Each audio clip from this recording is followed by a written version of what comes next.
Hey, what's happening, everybody? It's John Denton, and yes, the UFC hat has donned because it's fight time. It is fight time. I'm going to react to the highlight video that's been put up for the KSI Logan Paul 2 fight. Now, I know the result. I know what happened. I watched the fight, but a lot of people, after my breakdown pre-fight, wanted me to talk about the fight post-fight or react to the fight live. Now, the fight was on in the middle of the night UK time. I wasn't going to react to it live. I'm sure that would have got blocked anyway.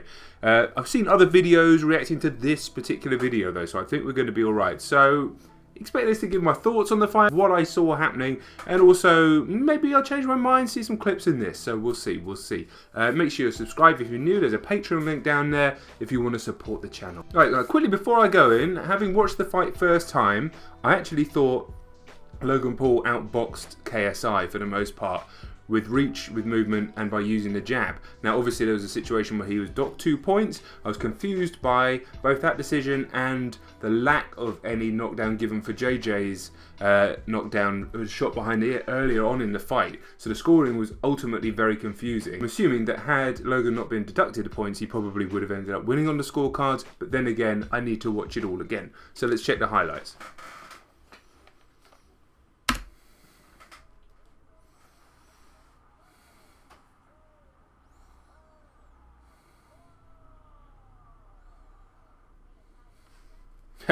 Mate, I'm all about, I do like Shannon Briggs. I know he's hated now over here, but I've liked him for a while. He is funny, and he did actually come to my hometown, weirdly.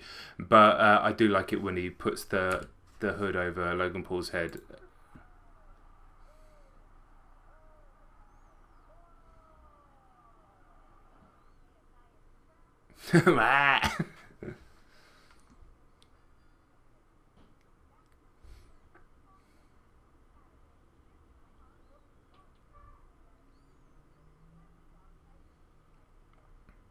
Okay, no.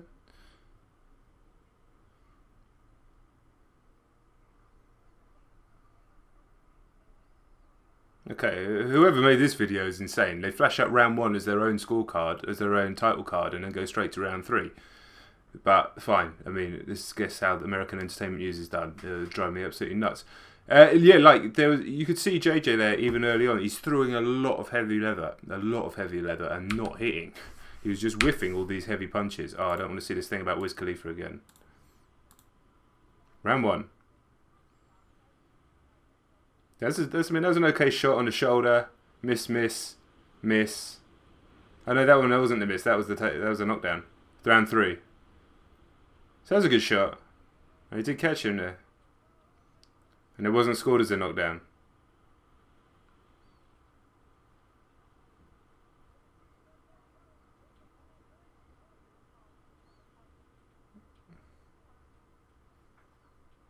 Now, that's an illegal uppercut, right? You can't dirty box in boxing and cut round the back of the head and throw an uppercut. That is an illegal shot. So I don't know why that was counted as a knockdown. Then obviously he threw a shot after that. I guess they might show that. And that caused the 2-point deduction. The whole thing was scored very, very, very strangely. See, that was a peach of a shot.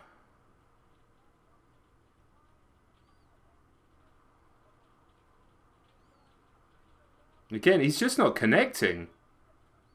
Hell of a lot of forward pressure, just whiffing. I mean, I remember, I wanted KSI to win, but he was talking about how he was really getting into the sweet science of boxing and he was going to work out how to defeat the jab and stuff like that. And to be fair, if his technique and tactic for defeating the jab was to crowd him and throw heavy leather, then he did that. He did execute his game plan and he did win on the judges' scorecards. This isn't a great highlight video. I thought we'd be able to break it down a little bit better than this. But I'm also very wary of getting this video blocked and it all being a waste of time. So in that respect, but at the same time, you watch the shots back, he barely connects with any shots. He's just whiffing. And you have to be wary in boxing about someone just throwing heavy leather and moving forward. That doesn't necessarily mean they're winning the fight.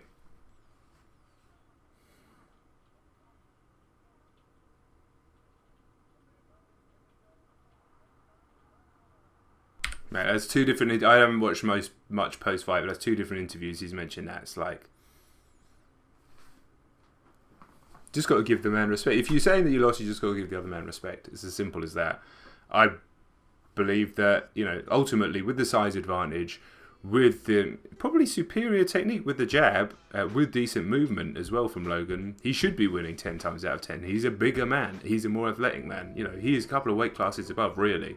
JJ put on a lot of weight just to be able to fight him. So when you're talking about being sick and stuff, you woke up feeling sick. I mean, I'm sorry, but that's just part of it. Like, and that happens all the time. Fighters fight injured, fighters fight sick, way sicker than that, than a bit of a raspy voice and feeling like you've got a bit of a cold. Trust me, it doesn't affect you. It doesn't affect you when the adrenaline's pumping, if it's just a light cold. Yeah, if you're properly sick, fine, your antibiotics, fine, that will absolutely affect you. But, you know, that could just be nerves. So that hasn't changed my thoughts on the fight either way. And, you know, ultimately JJ won. Logan Paul made a huge mistake in dropping him with an illegal shot and then following up with shots on the ground. He could have easily been disqualified. I know some people were saying it should have only been 1 point, 2 points or whatever. I don't know what the ref was thinking. I did have the opinion that the ref wasn't taking the whole bout seriously.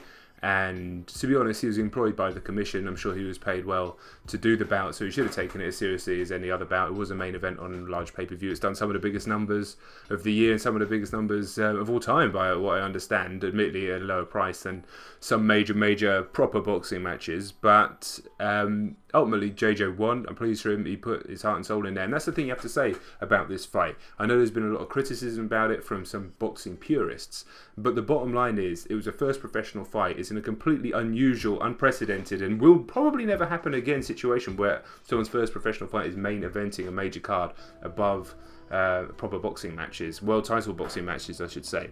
But at the same time, like, they were going to fight, it was going to happen, so this is just the way that they promoted it. I have to say, both men clearly trained very, very hard. They put themselves through hellish camps, and they both fought their hearts out in there. And you have to respect that. You really have to respect anyone who steps into that situation and fights their heart out like that. You have to respect. And to be honest, for both people's first professional fight and second fight for Logan, third for JJ, in the public eye, they were much better than a lot of fights I've seen in kickboxing, a lot of fights I've seen in MMA, and a lot of fights I've seen in boxing for people's first fights. Now, some people get thrown in after 2 months of training because, you know, it's the commission side of things isn't really very strong in England, so you do see some people just basically getting thrown in as soon as they're in through the door. So that's why the standard is lower. But, you know, they fought their hearts out, and they really did. I think it was actually a good showcase for boxing, because not only did it show the skill disparity between the top level boxers and this type of fight, but it also showed the kind of discipline, dedication that you need to put in to be able to compete. And it also, hopefully, you know, while it's frustrating to hear boxing and non-combat sports fans going on about the fight and going on about what they thought, you have to just deal with that a little bit if you're a fight fan. This is just bringing a new audience in. And ultimately, if it brings in 5% and it makes them combat sports fans, boxing fans beyond this, I'm sure it's not going to be a huge amount more than that. They just wanted to see their favourite people fight. Then that's great for the sport. And ultimately, it's more kind of a proof of concept of what we do as YouTubers. You know, those guys are on a completely different level.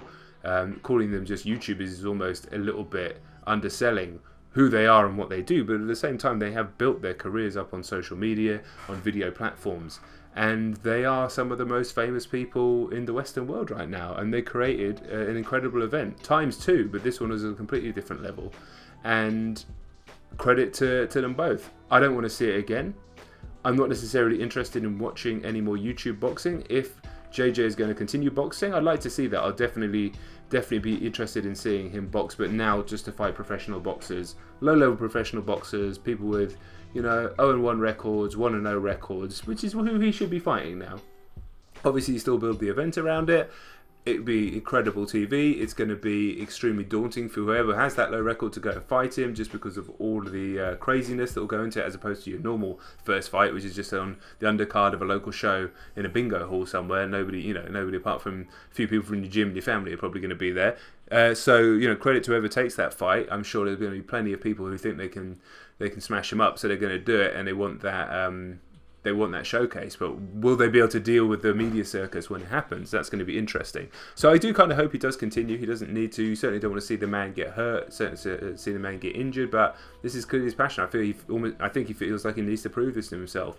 And this is the challenge that he wants, as opposed to Logan. I mean, maybe the Paul brothers will do some MMA, something like that. I do think Logan will be far, far, far better suited to that sport, given his wrestling background. Right, that's about it. The rain's starting to pour down, as it did at the end of my pre-fight video. So yeah, let me know your thoughts thoughts. Let me know your thoughts on the fight. Let me know your thoughts on the whole spectacle, the show, and let me know your thoughts on what might happen for both people afterwards. Do you think Logan Paul is going to get memed to death? I think Shannon Briggs is actually taking quite a lot of the brunt of it. I saw a video of Nico Milana absolutely destroying him in a little interview. That clip's gone viral. I'm sure Logan's going to get a lot of grief, but at the same time, the fight was close. There was a knockdown each, and nobody really got embarrassed. And I think ultimately, as much as people might want to meme, you can meme all day, but if you're not stepping in there and putting yourself through the ringer like that, then you can go fuck off, quite honestly.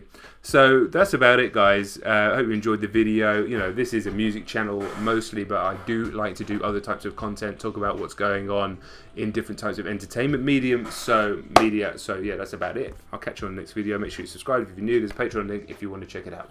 Peace.